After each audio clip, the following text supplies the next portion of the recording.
Olá, nono ano, tudo bem com vocês? Hoje, terça-feira, dia 14 de abril de 2020. Mais uma terça-feira que o Senhor nos concedeu. Já agradeceu a Deus por isso? Se não, agradeça. Semana passada foi a nossa primeira aula virtual. E assistiu o vídeo? Responderam os exercícios? Capricharam na letra? Espero que sim, hein? Semana passada, iniciamos a nossa aula falando de algumas técnicas de pintura e hoje vamos dar continuidade nesse conteúdo e aprender outras técnicas diferentes também e outros conteúdos. Então, pegue o seu livro e o seu caderno, porque eu vou ensinar daqui e vocês irão aprender daí, ok? Abra seu livro na página 22. Hoje, os conteúdos da nossa aula são pinturas rupestres, pintura figurativa e abstrata e diferentes temas. Esses conteúdos estão no livro, da página 22 até a página 27. O homem realiza pinturas desde o início da sua história. As pinturas mais antigas encontradas datam o período paleolítico, 40 mil anos antes de Cristo. Em rochas ou cavernas, essas pinturas são chamadas de pinturas rupestres e revelam que a prática de pintar acompanha o ser humano desde os tempos remotos. Então, desde muitos anos atrás, o homem já sentia a necessidade de utilizar as manifestações artísticas, como a pintura. Agora vamos observar essa pintura rupestre. Aqui nós temos uma pintura onde eles registraram cenas do cotidiano, como a caça, os animais e também pequenos símbolos. Mas como que eles pintavam naquela época, se não tinha tinta? Eles utilizavam de pigmentos retirados da natureza, pigmentos naturais, como sangue de animais e carvão também, e algumas folhas que tinham os pigmentos um pouco mais fortes. Agora nós vamos falar um pouquinho sobre a cor. A cor é a percepção visual causada pela luz ao chegar nos nossos olhos. Como elemento fundamental da pintura, a cor é trabalhada principalmente como cor-pigmento, que é aplicada sobre uma superfície branca, numa tela, geralmente numa tela, mas não especificamente em todas as obras se utiliza uma tela. A partir da mistura entre as cores primárias, vermelha, amarela e azul. Então, a partir das cores primárias, você consegue fazer as cores secundárias e terciárias. Na pintura, a cor é considerada como base da imagem. Pode propor sensações de calor, frio, profundidade, sombra e entre outras. Então aqui nós podemos ver que através da cor ela consegue chegar a trazer à obra um pouco da realidade. Então, se você olhar as cores mais quentes, como vermelho, a laranja e amarelo, se um artista quer, eu quero fazer uma obra, né, com um vulcão. Então, eles utilizam dessas cores, que são cores mais quentes, né? E tem muitas cores também que vai trazendo a profundidade. Então, se ele quer trazer uma ilusão de ótica para dentro da sua obra, ele vai utilizar cores mais escuras. Vamos falar um pouco agora sobre a pintura figurativa.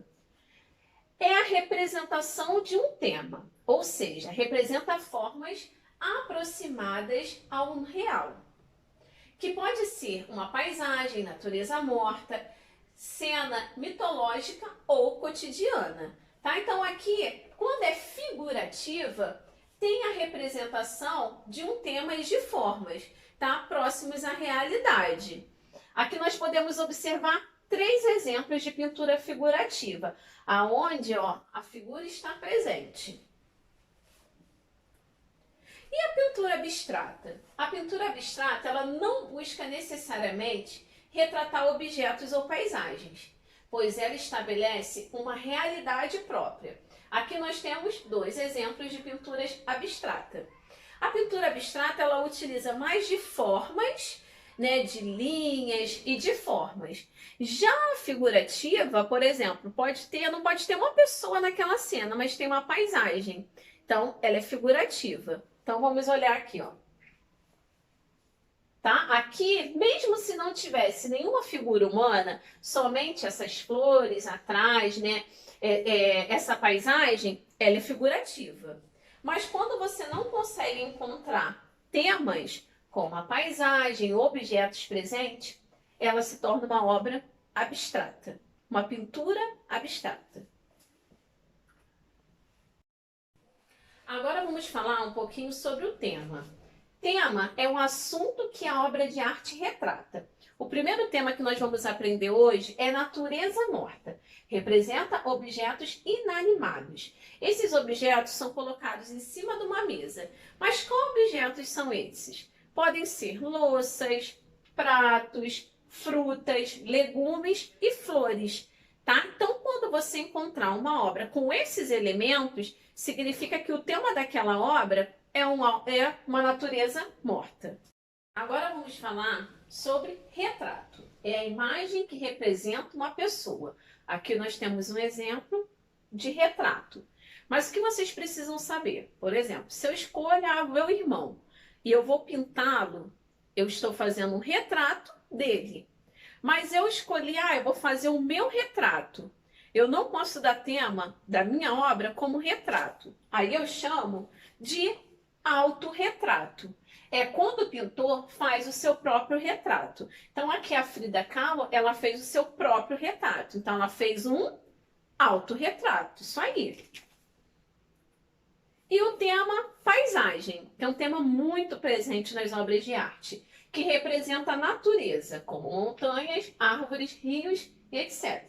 Aqui nós temos um exemplo de paisagem. Agora vamos falar um pouquinho sobre a técnica chamada afresco. É uma técnica com pigmentos de tinta dissolvidos em água. Lembra um pouquinho da pintura aquarela que nós falamos semana passada, lembra? Que é a base d'água? Então, o afresco também, a tinta dissolvida na água. É aplicada sobre um revestimento da parede, ainda úmido. Isso aqui é muito importante, tá? Não pode estar seco. A qual se incorpora adquirindo firmeza depois de secos. Então, ela é uma técnica que a secagem demora um pouquinho mais. Não é uma secagem muito rápida, não. E aqui um exemplo de afresco. Geralmente é feita em tetos e parede de gesso. Agora que nós aprendemos um pouquinho mais de outras técnicas de pintura e de alguns temas, é hora de você colocar em prática. Então, abra o seu livro na página 26.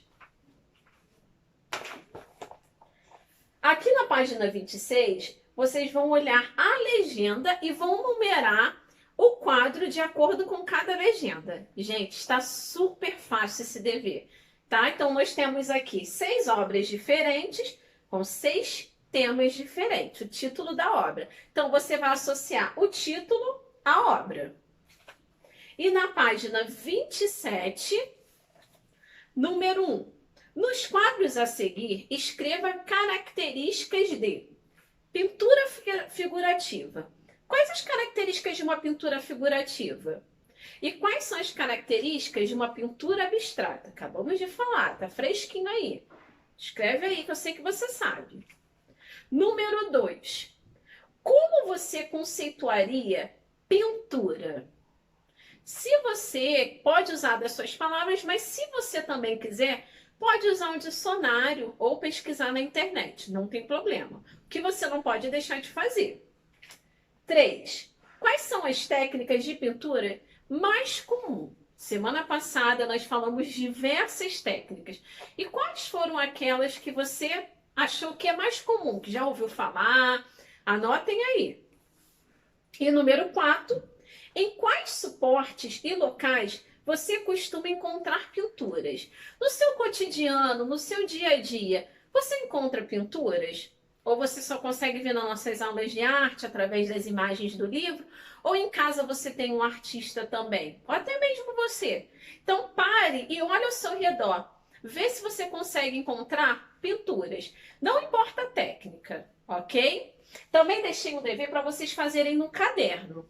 No caderno, faça uma pesquisa sobre a utilização da cor nas pinturas. Então, uma pesquisa mais a fundo sobre quais são as cores secundárias e qual a importância das cores para compor uma obra. Nós já vimos que ela é elemento fundamental de uma obra de arte. Então, caprichem no seu dever. Lembre-se, assiste o nosso vídeo, o vídeo da minha aula, quantas vezes forem necessário. Tá ok? Faça o exercício e capriche na letra. Nos vemos semana que vem, se Deus quiser. Fiquem com Deus. Um abraço.